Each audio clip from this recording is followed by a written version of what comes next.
Bung Hanta, saya mau minta analisis Anda dong, mengapa timingnya sekarang dan mengapa yang ditugasi adalah Puan Maharani? Ya, saya tadi kurang jelas ya yang disampaikan oleh Bang Andreas.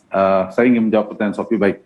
Saya kira karena PD Perjuangan sadar betul ya, karena dinamika politiknya semakin kencang, politiknya, skema politik itu arah-arah koalisi sudah semakin mengkristal. Jadi menjadi penting bagi PD Perjuangan.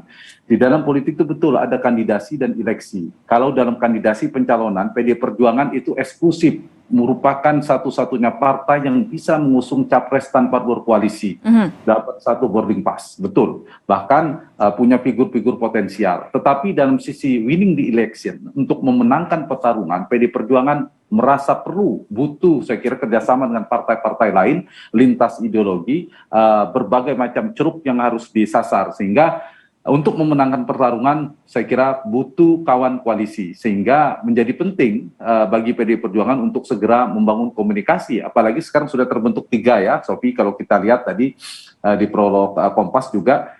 Satu, ada KIB, Koalisi Indonesia Bersatu, Golkar, PAN, dan P3. Kemudian ada KIR yang sementara kita tidak tahu apakah itu akan solid atau masih cair. Koalisi Kebangkitan Indonesia Raya yang terdiri dari Gerindra dan PKB. Nah, yang ketiga sedang bangun komunikasi yaitu Demokrat, PKS, dan Nasdem. Ya. Jadi Perjuangan, kita bicara arahnya kemana, itu kan ada berbagai opsi, banyak bagi PD Perjuangan, karena dia posisinya sangat strategis dan sebenarnya tidak terdikte oleh dinamika koalisi. Mereka bisa maju sendiri memang, tapi seperti saya katakan, butuh untuk memenangkan pertarungan. Opsinya saya kira yang pertama, bikin sendiri, maju sendiri. Tapi opsi ini saya kira kalau dilihat tendensinya Ibu Mega sudah memerintahkan Mbak Puan, itu mungkin tidak maju sendiri. Dan saya kira itu realistis, kalkulasi yang tepat.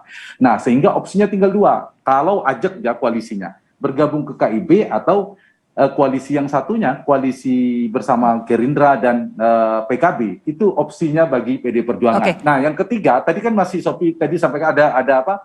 Prolog Kompas juga ada Nasdem ya, Bang Andreas. Nah, cuma kalau Nasdem ketarik itu memang PKS dan Demokrat itu berpotensi terancam tidak bisa ngusung maju sendiri. Sehingga karena PDIP kan sudah membuat ini, Pak Sekjen PDIP sudah membuat garis batas kemungkinan PD Perjuangan tidak berkoalisi dengan PKS dan Demokrat. Nah, jadi opsinya saya kira mungkin PD Perjuangan akan bekerja sama dengan berbagai macam partai yang sedang berada dalam pemerintahan. Apakah dengan KIB atau dengan KIR soal opsi nama. Anda tadi sempat bilang bahwa kalau yang ditugaskan adalah Mbak Puan, artinya kemungkinan besar akan koalisi. Apa maksudnya? Apa signifikansi Puan Maharani dengan kemana arah strategi koalisi PDI Perjuangan?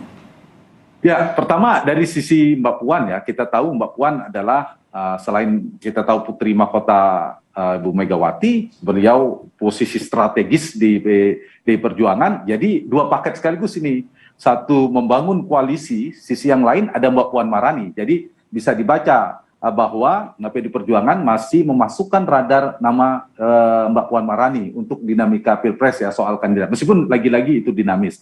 Sehingga jadi maksudnya adalah PDI Perjuangan tetap memunculkan nama Puan Maharani di bursa calon presiden, begitu? Iya, saya kira iya. Saya pikir nama itu tidak bisa dipungkiri. Meskipun ada nama Ganjar Pranowo, ada nama Mbak Puan Maharani. Jadi kalau realistis 2 itulah sekarang yang mencuat di PDI Perjuangan, Bang Andreas ya, saya kira. Kira-kira Bung Hanta menerjemahkan kalimat dari Pak Andreas ini bagaimana? Manakah kawan yang untuk PDIP termasuk kawan strategis, ideologis dan taktis kira-kira? Karena Pak Andreas dari tadi diplomatis sekali. Yang kawan ideologis dan secara historis juga ya. Saya membaliknya, yang paling tidak mungkin dulu. Yang paling tidak mungkin sudah jelas ya. Kita udah tahu PKS. Secara ideologis ada PKS. Dan secara historis adalah Demokrat, karena kita tahu relasi hubungan antara 2 figur sentralnya yang juga saya kira cukup tidak begitu hangat lah, ingin gitu. Jadi dalam koalisi itu yang paling mungkin terbentuk di Indonesia itu, Sophie, satu faktor ideologi, betul tadi, faktor ideologi. Tapi ini jarang, tidak determinan dalam pembentukan koalisi-koalisi kita. Nyatanya Pak SBY pada saat itu didukung oleh berbagai macam spektrum ideologi, begitu juga Pak Jokowi. Jadi itu sedikit. Tapi ini kalau kemudian PD Perjuangan sejak awal pagi-pagi sudah mengatakan tidak berkoalisi dengan PKS, ya ini basisnya harus kita akui karena basis ideologis, basis prinsip, basis ceruk pemilihnya yang berseberangan. Jadi kalau sumbu politiknya berseberangan sangat jauh, itu satu. Yang kedua, faktor terbentuknya koalisi, saya ingin membaca arah PD Perjuangan, adalah kedekatan dari figur sentral. Itu yang akan membentuk koalisi di Indonesia. Dan yang ketiga, ini yang paling menentukan, adalah figur capres nanti yang akan mengumpulkan pola-pola koalisi. Nah, bicara PD Perjuangan, yang paling mungkin kita bicara tadi, secara ideologis kan sudah kita singkirkan tadi, 1-2 partai, berarti sisanya sangat mungkin, Sofi, ada di KIB dan KIR. KIR itu Koalisi Kebangkitan Indonesia Raya itu yang PKB dan Gerindra. Sebentar. Saya interjek terlebih dahulu. Jadi artinya Anda mau bilang bahwa tidak, kemungkinan sangat kecil bahwa PDI Perjuangan akan bekerja sama dengan Nasdem, karena Nasdem sudah sampai dengan saat ini sudah membuka kerjasama dengan PKS dan Demokrat, ya? Ya, kalau Nasdem jadi bergabung dalam 3 partai itu, ya makin kecil. Tanpa bekerja sama pun dengan PKS dan Demokrat, menurut saya Nasdem itu partai yang juga peluang berkoalisinya termasuk yang kecil. Tapi lebih besar dibanding Demokrat dan PKS, lebih besar. Tapi dibandingkan Golkar, PAN, P3, Gerindra, dan apa tadi, PKB, nah itu paling mungkin. Barulah Nasdem, barulah yang 2 tadi gitu. Nasdem saya kira juga prioritas terakhir itu. Tapi kalau Anda melihat dari Gerindra dan juga PKB itu saat ini sudah disampaikan bahwa akan ada kerjasama, walaupun belum dua-dua pihak mengakui, tapi paling tidak ada satu pihak yang sudah firm dengan pencalonan Prabowo dan juga Muhaimin Iskandar. Apa yang bisa Anda lihat dari hal ini? Apakah mungkin PDI Perjuangan juga akan bergabung ke situ? Nah, yang santer di awal kan ada nama Prabowo Puan. Kalau arahnya ke sana, maka sudah jelas arah koalisinya berlabuh ke sana. Tapi kan belum tentu. Nah, kalau di KIB itu arahnya kita sementara nama yang bergulir di sana, Bang Andreas, adalah Ganjar katanya. Nah, maka bisa berlabuh ke sana. Jadi PDIP ini bisa kedua-duanya. Tinggal Mbak Puan nanti ada 3 opsi kalau bisa bicara nama sekarang, Sofi. Bisa Ganjar Puan, bisa Ganjar dengan si X, atau yang ketiga Puan dengan si X. Nah, gitu. 3 opsi itu tidak jauh-jauh dari itu, pasti antara 3 itu. Baik.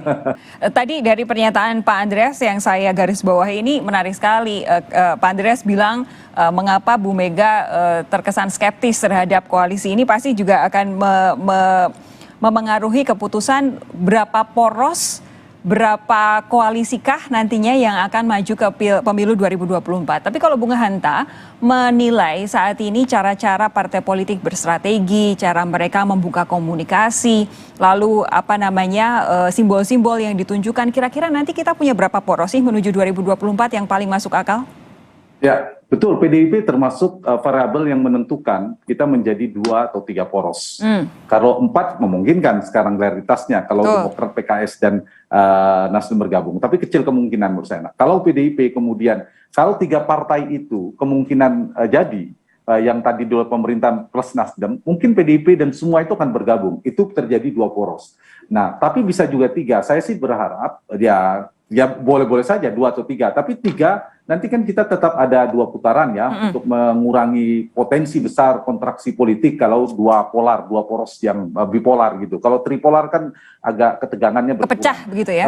Iya, pecah. Nah, dari sisi PDI Perjuangan saya kira tidak hanya itu, Sofi, dibacanya dari sisi menentukan berapa poros, tapi penting juga adalah menentu nama. Tadi Bang Andreas sudah bilang ini hak prerogatif Ibu Megawati. Tapi kalau saya boleh menganalisa, ini dilemanya justru di situ. Dilema dalam makna harus berhati-hati ya. Masing-masing punya komplikasi politik. Tadi dari opsi saya nyambung yang saya sampaikan tadi. Kalau Bang Andreas tidak boleh, saya boleh dong ya menganalisa ya Bang Andreas.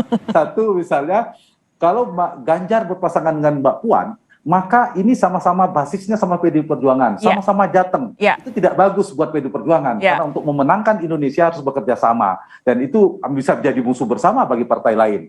Opsi yang kedua, kalau memajukan Ganjar, kemudian Mbak Puan nggak maju, komplikasinya ada 2. Kalau saya catat, 1, karir Mbak Puan ini kan udah di puncak ketua DPR. Kalau nggak jadi presiden atau wapres, apalagi Bang Andreas, harus diantisipasi. Yang kedua, kalau Ganjar Pranowo menang, nah, Ketua Umum PDI Perjuangan juga ini terah Bung Karno kan, Mbak Puan ini penerus ke depan. Nah, itu juga terancam tanda petik kalau tidak hati-hati. Nah, tapi kalau dilepaskan Itu kalau dilepaskan pada Ganjar. Tapi terakhir, kalau misalnya diambil Mbak Puan berpasangan dengan orang lain, tapi di saat yang sama kader potensialnya selain Mbak Puan tadi Ganjar maju menggunakan perahu koalisi yang lain, ini juga berbahaya. Karena basis PD Perjuangan di Jawa Tengah akan terbelah, akan terpecah. Tergerus kotel efeknya, efek ekor jas tidak dapat. Jadi PD Perjuangan terancam turun, capresnya juga berpotensi turun, dan dukungan capres juga turun. Nah, sehingga saya kira itu yang harus dipikirkan oleh PD Perjuangan. Kalau ingin memajukan Mbak Puan, Bang Andreas, sama pentingnya membuat kader lain. Saya nggak menyebut nama Ganjar ya, meskipun Ganjar sebenarnya,